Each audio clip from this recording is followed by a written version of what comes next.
Hi, my name is Ai. In this video, I want to show you how to defrost pizza perfectly on pan. First, you need to warm up pan medium heat.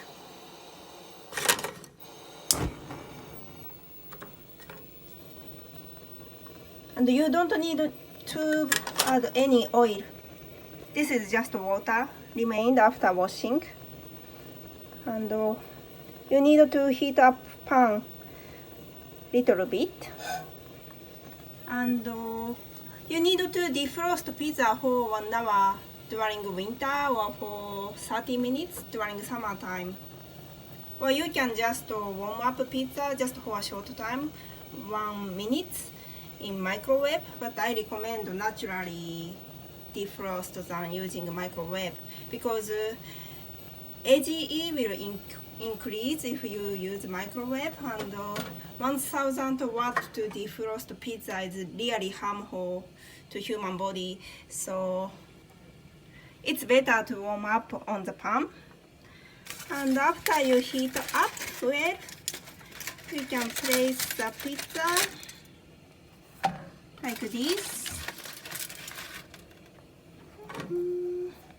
And the surface is still a little bit frozen.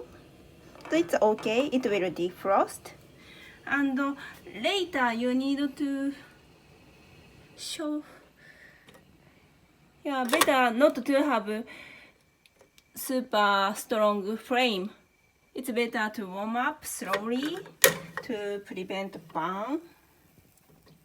And just drop little bit water around here.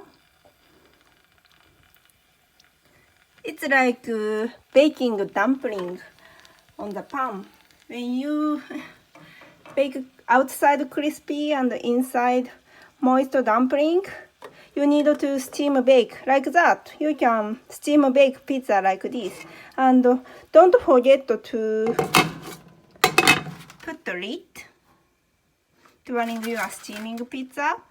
And you can warm up pizza like this until surface cheese will be melt. Yeah, this is just water bottle for my kitten, but don't worry, this is very clean. I washed very well and sanitized under the sunlight. And you can also use a teaspoon to drop little bit of water.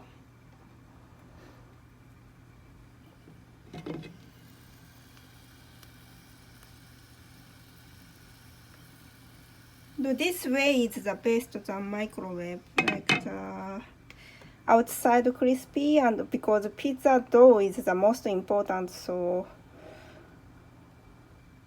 it shouldn't be soggy. And please try. If you don't have like a huge lid like this, you can also use aluminum foil. Or you don't have a huge pan, you can also use a small pan like this. And you can also combine pizza like sandwich and bake in the small pan, like upside and down. Thank you for watching. Please try.